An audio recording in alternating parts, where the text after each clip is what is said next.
Okay, hey, I'm Stasia. And I'm Jake with Ranger Yoga. Yeah, and we're here to talk about some yoga stuff. Sweet. Kundalini Awakening. Right? So, what is Kundalini Awakening? Sounds magical, right? Kundalini is actually a Sanskrit word that roots from the word kunda, and kunda means two things. It means cave. So it's coming from like the cave, which actually refers to where the Kundalini tends to lay dormant. And I talked about this in another video, but it also means like coiled. So this is where some of the snake identification has come from with like Kundalini awakenings. But basically what it is like your life force energy, the energy of your life that animates all of us. And we have to a certain degree when we're born, like fully activated at some point, and it's right before puberty, actually, as the pituitary gland starts to produce certain hormones, your body starts to go from full God consciousness or like remembrance of, a prior state to like adjusting to this reality. So there begins to be a fluctuation, and that main energy actually like a serpent, like kind of lays down into a cave and like lays in a lower gland. And there's actually a gland in man and woman that's thought to lay. So it's like dormant energy, like we don't need all this anymore, we're going into this duality, so we're going to like store some of it. So when it starts to come alive again is either like a midlife crisis moment, is traditionally how it's been and culturally and in the past, or like specific dramatic experiences, something like it can be like a physical accident, or it can be a sexual experience or a drug experience, or like a collective, some kind of experience that, from what you're hearing or what you're saying and what I'm picturing, is basically like here you exist as physical matter, right? And then some other part of you that exists is, you could say, the consciousness, or like the energy that is you, your soul, spirit, however you want to refer to it. Like the animating element. Yeah, the animating element to the physical matter of Earth.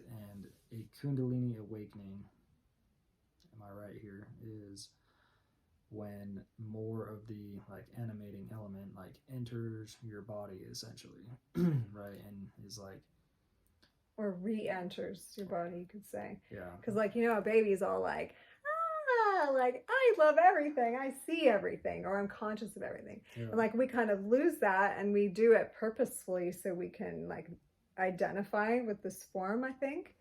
Like we come into like more an ego identification. We have to go, oh, I'm in a body, like these are the rules, like this is what's going on. So our consciousness actually contracts to fit in this realm, is how it feels. And then at some point we either we're required to see more, or we are pushed into it. Like, again, like it could be a drug experience, a psychedelic experience, a sexual experience, or a near-death experience. Sometimes this happens for people where they experience that full return of more of the awareness that can fit in them, something like beyond what they were functioning in regular 3D. And like once you see that, you kind of can't go back. And so your body actually begins to go through a biological, physiological, like morphing, metamorphosis, in order to accommodate that new awareness, higher energy level in your body. When you say like you can't go back, I feel like maybe I wasn't,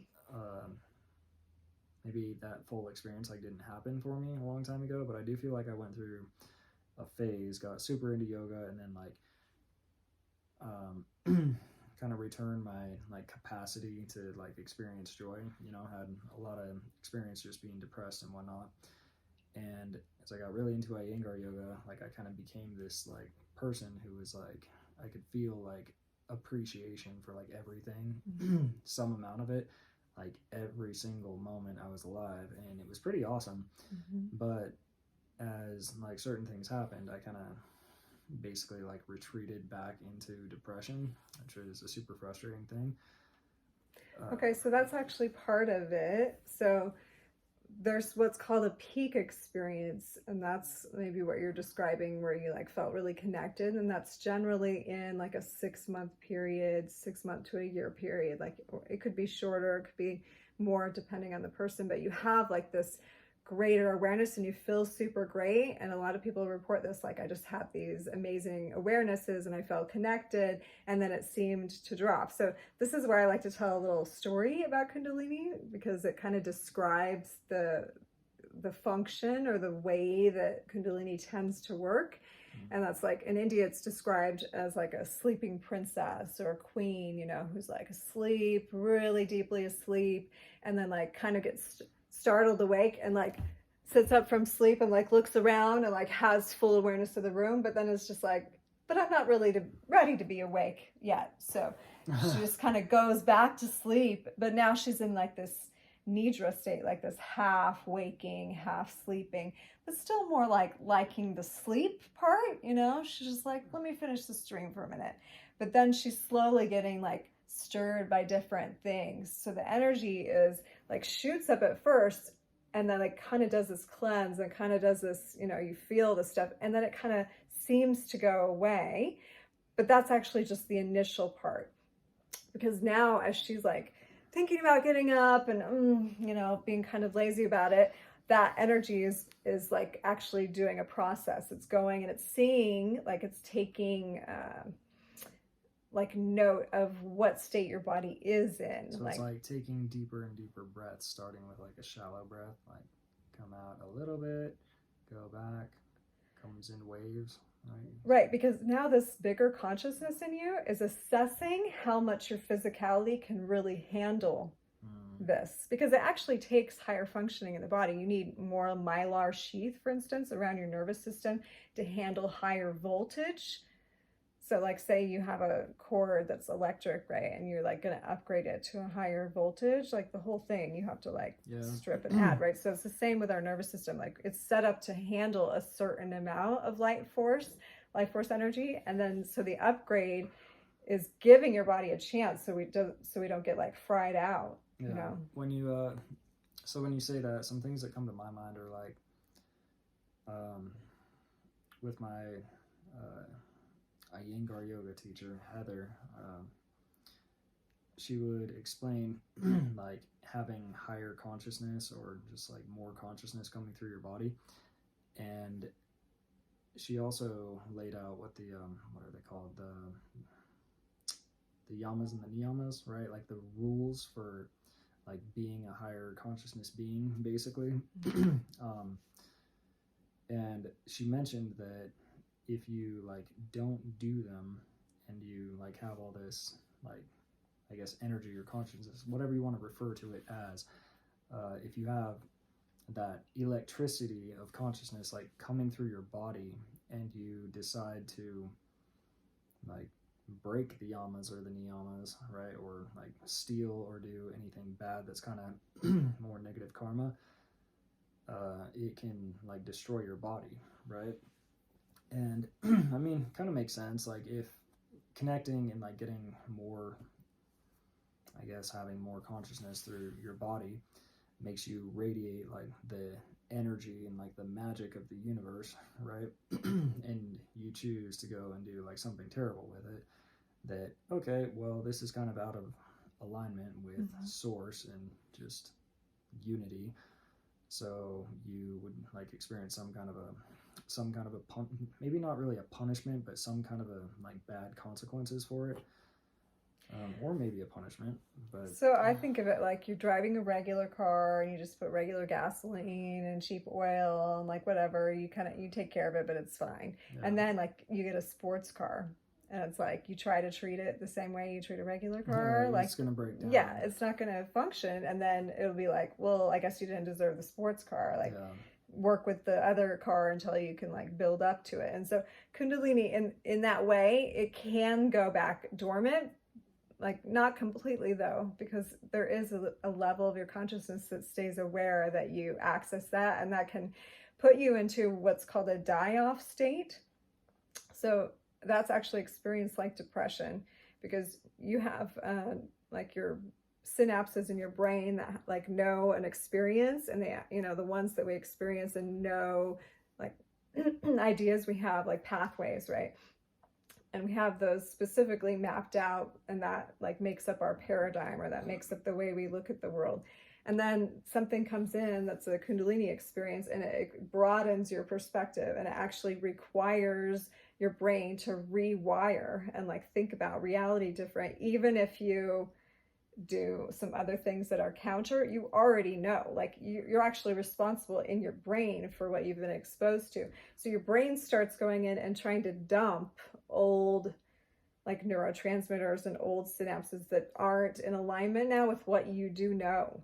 And so that dumping actually causes a hormonal response in the bloodstream. Like the bloodstream registers it as not in alignment with the new energy that you've put yourself in contact with. Mm-hmm. And it feels like terrible. It feels like depression. It feels like, you know, sickness in the body. And you can, if you don't know what it is, like if you don't know that's what part of Kundalini Awakening, then you can loop yourself back into, oh, I'm just, you know, I'm what I was before, or at this pre-understanding, and you kind of like make a new groove for that. So you're kind of like sabotaging yourself because you are sloughing, you are evolving, but now you're like making a new groove. Choosing to stay in the same spot when like your energy and your soul is telling you like you need to change and adapt.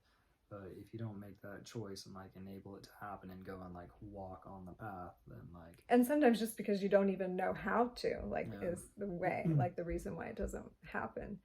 And so that's why like knowledge about those phases is helpful, because you're like, oh, you mean like I have die off and that feels like depression? Okay, so this isn't normal, or the depression I had before, this is actually part of the awakening experience. That can like change everything. Yeah.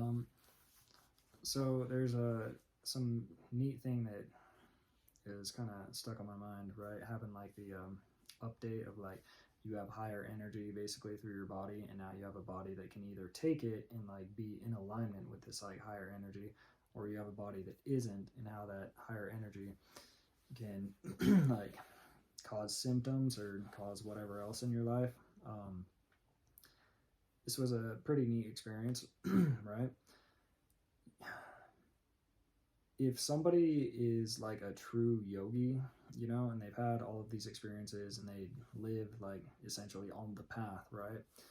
Then you can kind of tell, because they'll walk into a room and like you'll be able to like feel the energy, or just like maybe you won't even notice it, but like sometimes you can notice it.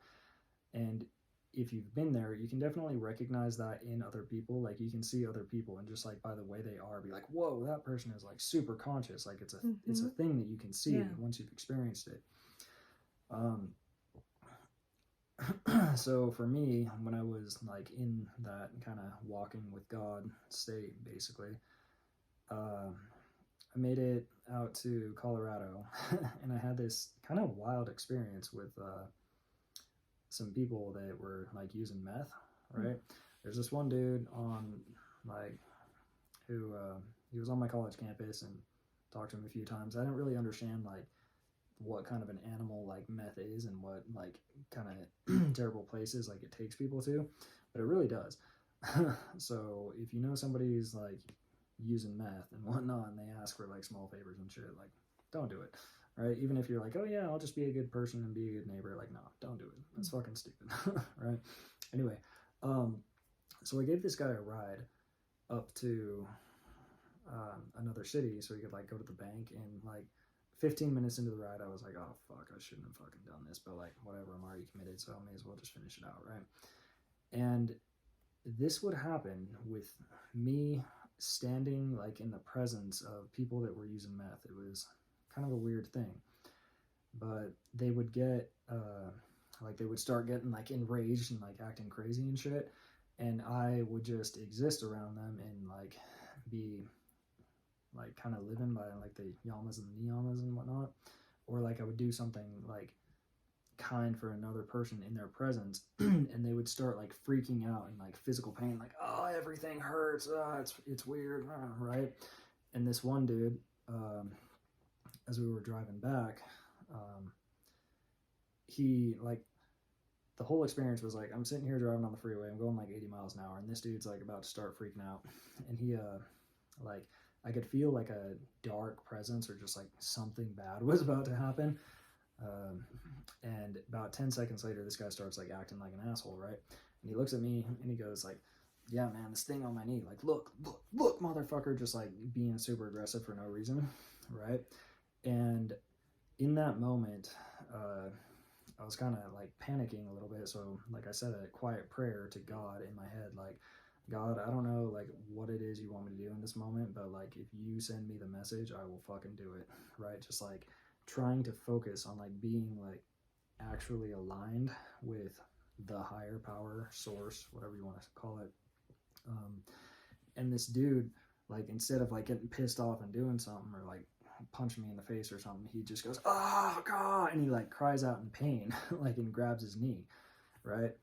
And the like understanding that I had from that experience was like, consciousness is like the, what was that term used before, like the activating factor or something, right? Animating. Yeah, like the animating factor of like our physical stuff that we're made out of, right, is essentially like electricity, right? And if your body, like, if you're like, one, if your body's not healthy, then like it's like gonna hit it and it's gonna hurt. But I think more importantly than that, like the way, like your attitude and your I guess like your entire energetic body, everything about you that isn't like a physical thing that you still experience. Like, do you hold resentment for other people? Are you angry? Or are you like, you know, do you like radiate love, stuff like that? The more of that like you're in line with, the more electricity has the ability to flow through you.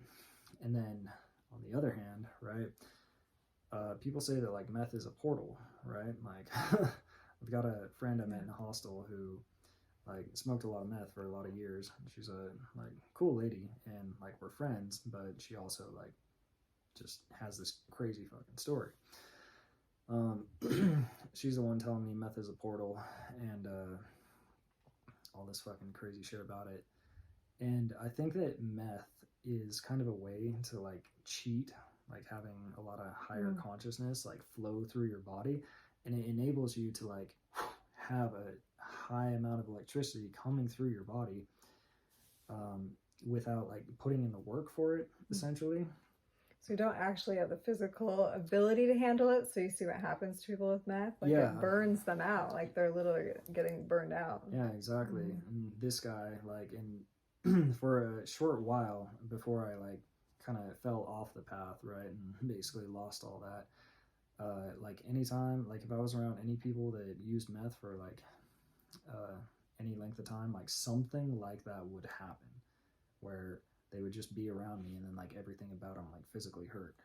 So I want to talk to that a little bit. No, I don't, and I want to also say I don't think you've fallen off the path. I don't know, dude. Like, well, I mean, I would say I would because like the way that I define like having a soul, basically, like gone to church so many times, and people have like all these stupid analogies for like, what is a soul inside a body? It's like the thing that animates your hand. It's like, yeah, but then like whatever, there's just like so much more stuff, or so many ways to think about what a soul is, that you got to find like really simplified ways to do it.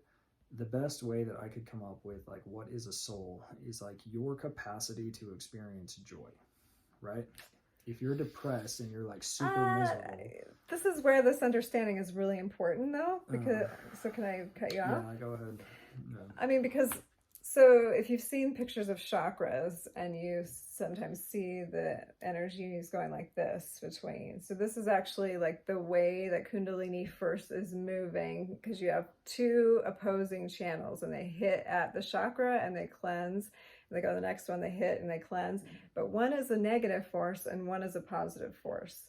It's called Ida and Pingala in Sanskrit. And I mean, the translation is like sun and moon, but it's like they're polar opposites, just like magnetic electrical energy. And so if you only have one channel open, you actually like, it's not complete. Like sometimes one channel purifies for a while, but then you need the other. So you need the positive and you need the negative polarity, and you need them in exact balance.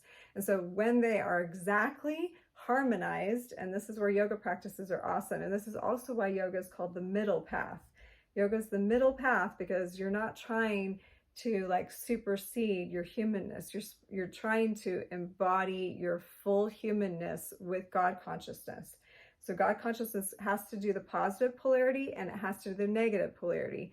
So the initial Kundalini awakening that's like, wow, I can feel this, is immediately paralleled by its polar opposite experience, because you have to be able to hold both extremes.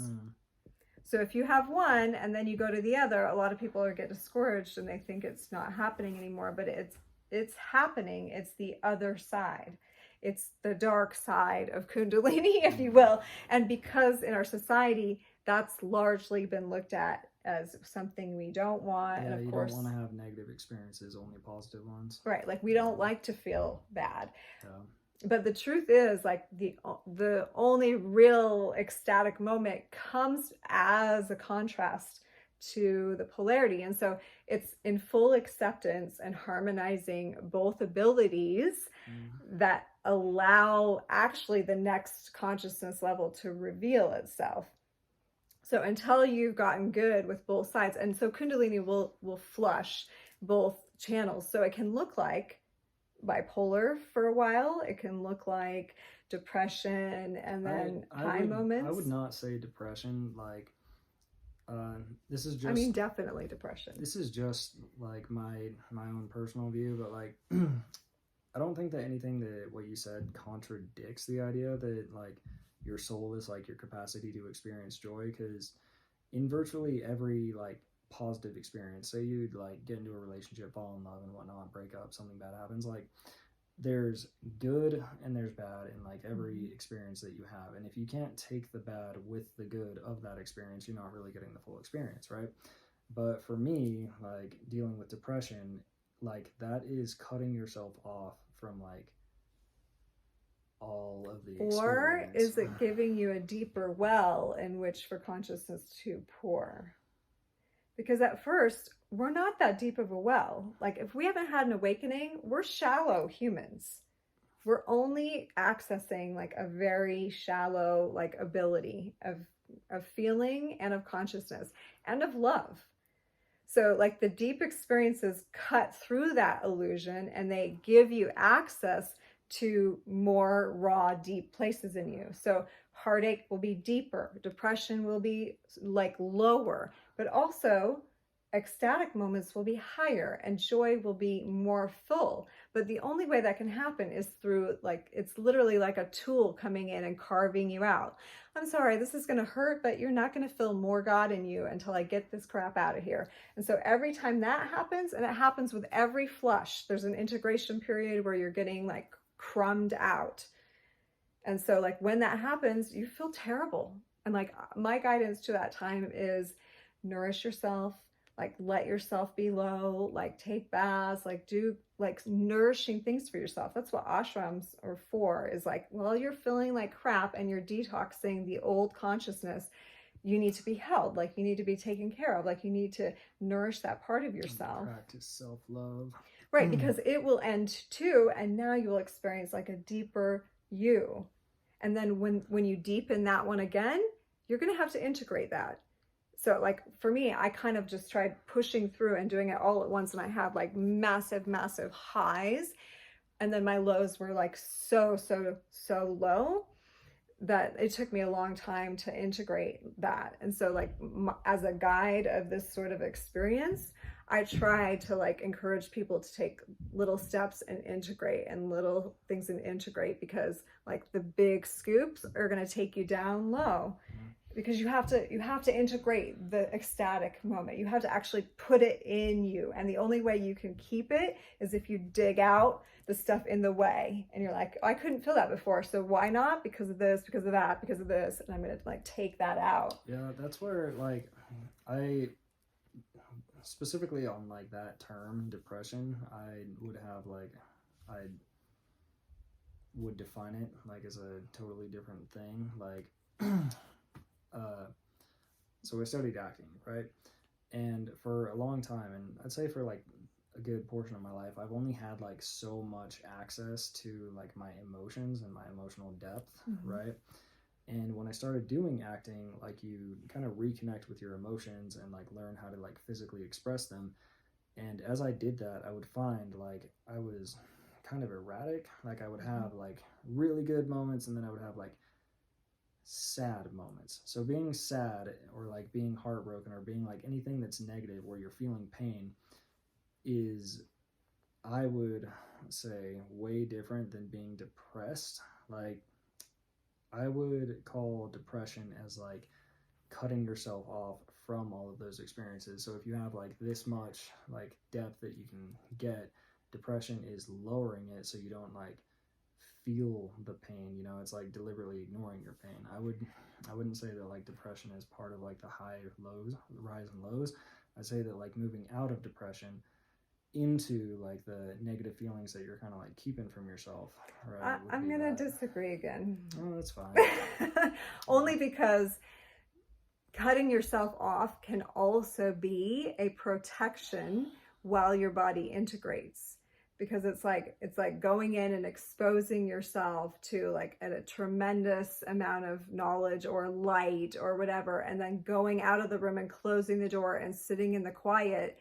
And yeah, you cut yourself off from it so you could kind of process and integrate that. Like, I believe the body's very wise. And I've been in really deep depressed moments, not sad moments like I'm going to take my life, like this, like completely what you're talking about. So I feel like I can talk to this because I have been in that place, and it wasn't just sadness. It was like forever, years at a time. And that there is a moment in that place where when you surrender to it and recognize like it is teaching me something, it is taking me somewhere, and I'm just going, like there's nothing else I can do about it, I'm going to allow it, that it is also at some point a pathway back out. Like it will open a door at some point and like push you the other way. And only when it's complete, and like only when you allow the completion. I think the hard thing is the way that our society is set up around mental health is to want to get out of it so much and call it like an undesirable so much that it cannot give its treasures. Like it cannot give you the gift because you're in constant resistance to it, and you're constantly trying to fix it instead of going, this could be a teacher too.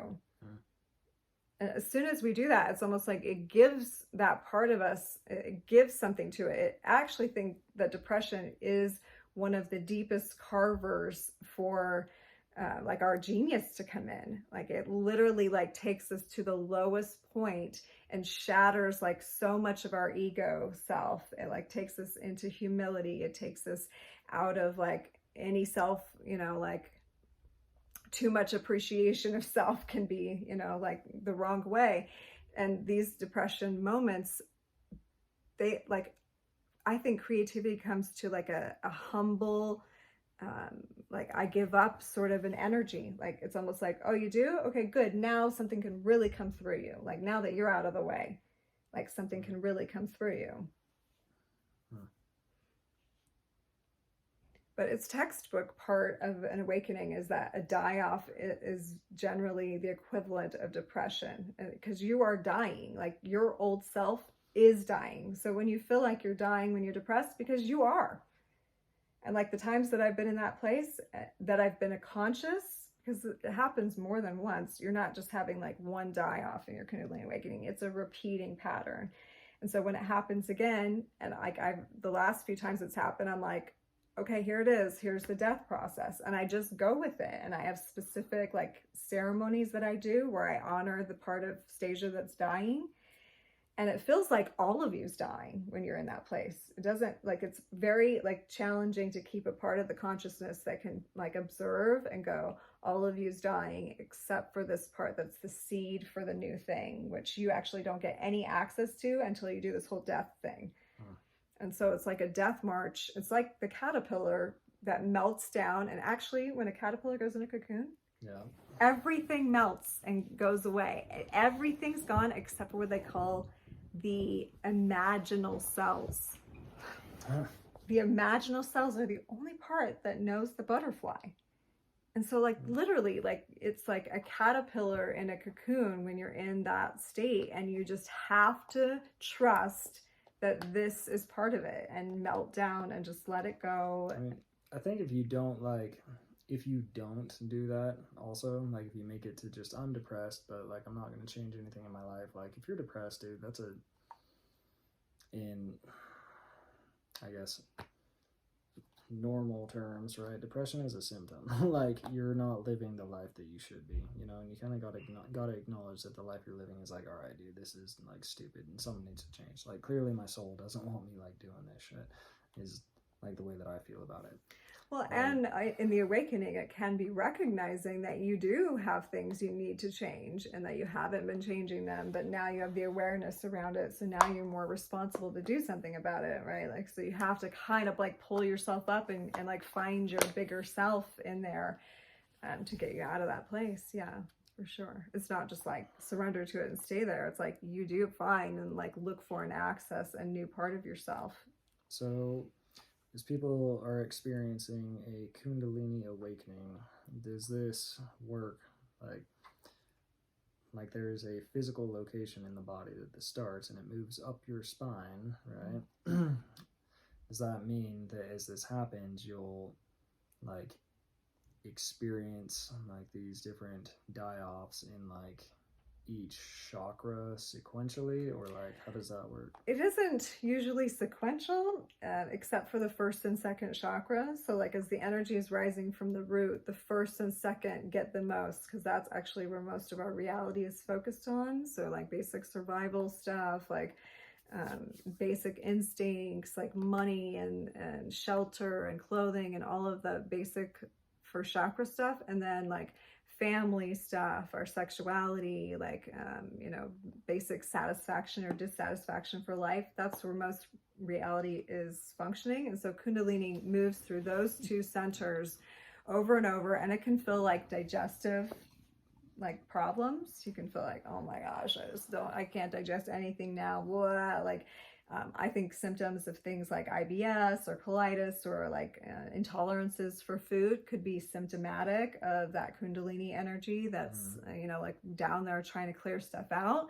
And then it will push out and you will experience like a repeat scenario of something in your past that you couldn't get through, let's say, or that challenges your idea about money or safety. Like you'll literally spit out an experience because Kundalini is like, hey, are we going to keep doing it like this? I don't know. How is that again? Okay, here it is. Okay, so now you're acting through the experience, but you've had the Kundalini awakening. So if you have new eyes, you can be like, oh, this is me processing that old experience. This is when your third eye is awakened. And that's where like yoga practices can help. If you're like, I'm having a Kundalini awakening. Okay, well, you should focus on your third eye. You should you should do things like that activate here, because now when experiences spit out, you want that faculty. You want to be able to say, oh, this is my Kundalini like awakening, clearing out family patterns, or this is my stuff around sexuality that's coming up. That's because my Kundalini is moving and it has to. Or this is stuff about money that I haven't addressed and now it's coming up again. And you get an opportunity. It's actually an initiation moment. And it's like gonna see if you can hold that energy, the new awareness in those chakras. And so I call it an initiation. And so you're at an initiation, the old scenario shows up. Are you gonna act the same way you used to with lower consciousness, or are you gonna act a different way that you didn't? So on that point, that's kind of a neat thing, like manifesting, right? Like if you can draw yourself right to a particular experience that you're looking for and like manage to make it to that point and then like not step through the door like to like what you've basically been asking God for, then that would be an experience that you kind of get stuck with. Right now, if you have to go and do that again when you're like a higher consciousness being, it's like, okay, here you go, here's your second chance to like do the thing and do like what you've basically been asking me for, right? That's, I don't know, that's kind of the way that I'm thinking about that stuff, because when you say it's like, oh, it's clearing out those things, how that would I'm picturing like how that would play out in like real life, right? Yeah, definitely. You'd see a same pattern that you Yeah. had that you like didn't pass before, right? Like, Yeah. oh, the thing happened and I didn't pass the test. Okay, then now you get this influx of energy and now the thing happens again. And now what are you going to do? Like, it is Yeah. kind of like, do you go up to the next level of the game, or are you going to keep cycling in this part? And Yeah. sometimes when we cycle, it is because we have ancestral trauma, like our ancestors have done it and it's in our DNA, and we actually have to go in and like deprogram some of that stuff. So you have to be the one to make the change out of all your ancestors. Yes, we do. And so like that's some of the work that I do in private sessions is like locating a pattern in the DNA. Like it can be stuck in a specific gene, chromosome, like all this stuff, and you can locate that. And that's some cool work of Kishori Erds. But like I find that if you're cycling in something and you're doing yoga and you're meditating and it's just not moving, like there is something that can go in, you can go in and like you can tweak. But yeah, so then when you pass the initiation, like when the thing comes up and you like do it right this time, you'll immediately find yourself like in a different reality, so to speak. Like literally like everyone will change. It's the weirdest thing. Yeah. Because it'll be like you passed, now all the personalities that you're with are like slightly different because they were in their version of the reality that you were playing before. Yeah, climbing up the ladder to heaven, right? It's like I notice in my life, I like will find myself in situations where like I meet people who like, oh, you kind of remind me of this person that like I knew before, or you kind of remind me of this person. It's like, Yep. Like why the fuck like am I like do I find myself surrounded by these kinds of fucking people, right? Yeah, they're like the characters in your like level of the game. Yeah, it's really weird that like throughout all of the earth, right, there's several sets of like the same people to your experience. That's kind of the way it seems. Yeah, and I find in doing past life work that you will like actually go through the like different lifetimes with those same people in different form, and you're all trying, because I think we're actually trying to get it together. Like we're trying to pass and initiate together, and so like people going through similar things will like be attracted to each other because you can actually accelerate your ascension or your awakening process by like initiating together. Yeah, where two or more are gathered, you know, it's like the energy multiplies and it's like you both get the chance to like up level this, you know, are you gonna do it or not? Yeah, you know? like are we gonna help each other and like fix the shit, or are we not? Right. And that can look a lot of ways, you know, like it can look like you came together with groups of people and like something happened and you all blew up and you went apart, but that could still be an initiation. Like you all were liberated and so you all blew apart. That can be one way. Or you didn't make it and you blew apart. Like that can be a version. Or you guys made it and now you all up leveled together in a different way. Like that can also happen. So it can look different. Yeah. And so it's not like, oh, this blew up, so it must not initiated. Like, you know, inside if you initiated, like, you know, if you did the next level or not, you know. You're gonna know, because like if you make it to that recurring pattern and you like are like, okay, I'm in this situation again, I know what like I regretted about the last time I was in this situation. Like, am I gonna do the same thing or am I not? Like, you get your second chance, you get your chance to redeem yourself, and you know, like, whether you do or you don't, you know, like. So even if things like don't go well, I think like you're gonna be able to tell. Yeah, and you're gonna know, like, if you, even if it seems weird to people around you, you're gonna know what you needed to do in the situation to move the energy. Yeah. So what else is there to talk about with Kundalini Awakening? Yeah, so I mean, this could be a whole subject by itself, but Kundalini basically moves between first and second for quite a while till you get through a lot of this karmic stuff. And this is often referred to as the dark night of the soul. So like the hardest, most difficult part of Kundalini is actually that first part in the first and second chakra, because once you pass that gate, and it literally is like to the third gate, and we've talked about this other times, but you have a gate at your third chakra, and it's literally like if the energy makes it past there and you initiate all your ancestral stuff, you initiate through your sexual stuff, you initiate through your your like abundance and wealth issues and survival stuff, then you won't visit that stuff again the same way ever again. Like you'll never have the same issues with it. You'll be working on higher levels with those things. But so it gets lighter, where even though like lighter is a light, maybe too light of a word, because sometimes like heart stuff is deep and heavy, but you have like a different level of consciousness. So I think about it as going from 3D living in the lower to now you're like 4 and 5D living, like you're living at a higher level of consciousness. So even though you're dealing with some of the same stuff, you never like be as emotionally trapped by it or be as like taken down by it. Even like if you experience depression, you'll have a more like part of your consciousness that's hanging out with you, almost like you have a presence with you. Yeah. So when you're talking about like multiple or like 2D, 3D, 4D, whatever, there were like, I'm pretty big on dreams, right? And have learned to tell the difference between like, this is like a psychic dream where like somebody else is like talking to me or somebody else is like visiting me in my sleep, versus this is a dream that like my own mind is like playing for myself, right? Like I've learned how to tell the difference, right? And when I was like messing with ayahuasca, not real ayahuasca, but pharmawaska, right? I started having some weird dreams afterwards where like I would be like watching these shows or just like watching things happen, but I would literally see like 2-dimensional characters like doing things, and I would be like, why the hell am I sitting here watching this cartoon? And then like turn away, and I would start seeing like more 3D and like really vibrant colored kind of experiences. Yeah, it was just kind of a neat thing that started happening. It was like the way I would describe the ayahuasca experience, or like try to relay that to somebody who's never done it, is first of all, like, have you ever done mushrooms? If you haven't done mushrooms, right, what the mushroom experience is like you take everything that's inside your mind basically and you run it through a blender, right? Not like a hardcore blender, but straight up, like interesting. Like that's not what I would say. Like everything inside your mind kind of gets blended together and like loosened up a little bit, but it's all within like the confines of your mind, right?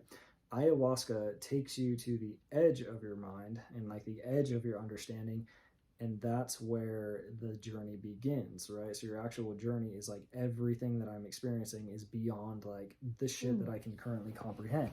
That's a good explanation now that you say the whole piece. Yeah, right. Yeah, like mushrooms like in the confines that and ayahuasca's out of it. Yeah. So like mushrooms can like broaden your perspective because you're not like stuck looking at the same picture basically. Or in the same way. Yeah. But you're still only looking like 2-dimensional or 3-dimensional, whatever you can like have. Ayahuasca is, well, we're stepping into another fucking world, and like the starting point is at the edge. Right. But there was another point that I wanted to make. I don't remember what it was. Well, a Kundalini experience is like a drug out, like maybe you could say it goes from like an ayahuasca experience down to a mushroom experience back to an ayahuasca experience, but slowly, like so you're like oscillating between like being like a super high conscious being versus like a low conscious being, or being like aware of like your own reality and what's going on, and then like aware that, oh my gosh, there's other things existing, like there's other realities, there's other information, there's more parts of me, and then okay, how do I put that in my form and in my life? Like it's kind of like an oscillation between the two. I mean, my experience with ayahuasca is it's very like it blows up every like awareness of what I think I am, and then it puts me back together, right? Like I always think of it as like a realignment, like it blew up everything, showed me everything from the outside in, and then reconstructed me so that now I'm like coming out feeling like, oh, okay, like I'm at reset. Mushrooms is like blowing everything out into a really big space, and then me having to try to figure out how much of it could actually fit in my brain once I'm done. Those are the ways that I think of it. But I mean, with Kundalini experiences, the peak is the most challenging because you get like, it's like you get the hard data of everything, like just like shown to you. And then it's almost like it's taken away because now it's like, well, how much of this can you really like work with right now. Mm. So you take and work with what you can remember, or what you can do, and then you progressively get like other little peak experiences, but they're never quite like the first one. The first one's always like it's like the one that blew your previous reality up, and so you can always access back. Like, I never quite went back all the way into the box. Even if I played in the box, I still knew about the other reality. Yeah.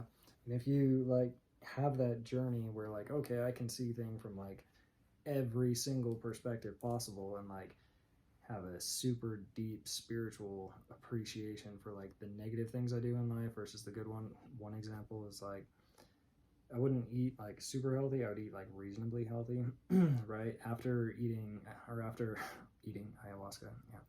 After trying ayahuasca, like the next day I went outside, and one of my roommate had ordered some pizza, and normally I'd be like, oh hell yeah, dude, I want to eat that. And I looked at it and I was like, there's no way in hell I'm putting this like trash into my body. I mean, eventually that went away, and like, so yeah, dude, like you take a moment to go into this other reality, and then like you're back here on earth, and you're like, okay, I know everything that I need to change. I need to like get on it quickly before you like lose the remembrance, either before you lose the remembrance, or before like you just like start doing bad shit, and now you have like higher amounts of like consciousness electricity running through your body, and you go and do some bad shit, and like you get physically sick from doing it, like definitely do that. Like you can only do bad things in life and like not like have it affect you if I feel like you have like lower amounts of consciousness running through you. You know what I'm saying? To an extent, yeah. I mean, I definitely feel like the more you go up, like the more you level up your frequency, it's like you feel really good, and you have to eat really clean, and so you can handle a certain amount of crap or whatever, and then like you can do that like at each level, you can handle a certain amount, but then the crap starts to like have to elevate too, because then there becomes a time that this crap is not equal to this crap, that like you know what I mean, like it's like you could go from like the worst ingredient food at the beginning and like use it as a balancing point. Like that's what I'm saying, like you have a peak moment, you almost have to ground yourself with some like really shitty food or something, like really greasy food. Or like I used to go to like have peak experience, and then I go to like the pig in a basket like pancake house in the middle of the night in Portland or whatever, and it was just like the greasiest food that you could find. But at a certain point, my highs had to be balanced with just like a, let's say, Olive Garden level crappy food, which is still chunky in my mind, but each like crappy thing like up levels too, so that because the ingredients are purifying, you're purifying. Well, what do you mean by like the crappy stuff like uploads? Because like if you're starting at the like basics and you're like, okay, I went through this crazy experience, this peak, now I'm gonna like be back where I am and gonna go through a negative or like eat crappy food. When you start leveling up, right, I would imagine that like your definition of what becomes bad, like, is that what you're talking about? That changes, but also say where I could maybe eat like 50 junior mints to balance it out. Maybe now I'm only eating 5 junior mints, like the ratio level of like what feels junky, because you can like, the more you purify the body, the more you can feel immediately the stuff coming in, right? Okay, yeah, I get what you're saying now. Yeah, so like at first you're like, whoa, peak experience, but I'm used to eating like 5 pizzas, and so now like I eat 5 pizzas and I'm like, whoa, that was kind of crazy. Okay, now next time I do it, I can't eat 5 pizzas, I could maybe eat 4, or I can eat 3, or I can eat 2. Oh man, I don't even like pizzas anymore. Like actually maybe if we home make the pizza, and then you're like, oh, not even that, like let's eat salad, yeah. You like keep upgrading, and then like you start to, your perspective on like changes, changes.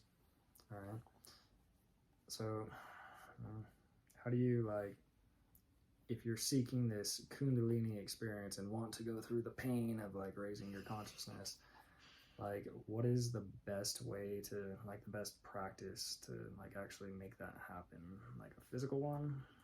I actually never tell you how to awaken your Kundalini. Like it probably already is awakened if you are living right now in this time, because I do believe that the whole pandemic time was a massive earth Kundalini Awakening, like we had a collective awakening.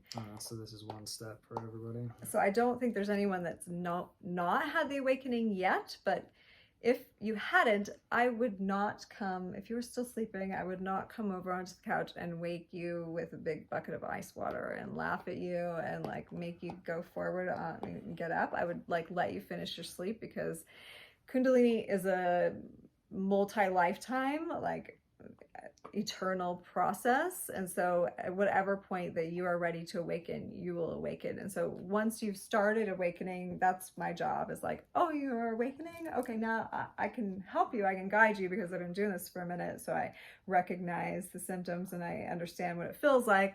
I didn't have too much help helping me go through it, except for I kept running into, you know, like a book would say this, or I, you know, like ended up taking myself to study about this in India at yoga school, and then like getting the languaging, it all started to make sense that it all, like, it's an actual process. But yeah, I wouldn't.